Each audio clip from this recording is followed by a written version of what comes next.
Hello, welcome to Cloud Support. Today I'm going to show you how to create mini-maps to follow individual vehicles. Let's say you want to monitor a vehicle closely. For example, this vehicle right here. Double click on the vehicle, which will open a small individual map. This is called the mini-map.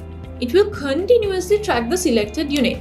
Let's say you want to monitor another vehicle closely. You can click on it, where a mini-map will open up.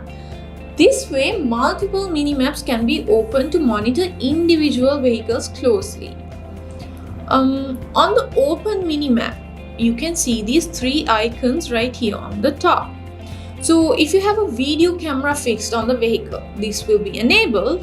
So you click on the camera to see the live feed. If you switch it to this mode, you can see the sensor values, current location, satellite condition, the driver information, current speed, some information is shown. Then you can click on the globe icon here, which takes you back to the map view. You can click these buttons to zoom in or zoom out. This can be done with your mouse as well. If you have the Google Maps services enabled, you can see the small G icon over here. When you click on that, the system will switch to Google Street View. Click on the Exit Panoramic View to get back to the Maps view. When you have multiple mini-maps opened, you might want to go back to Map view quickly.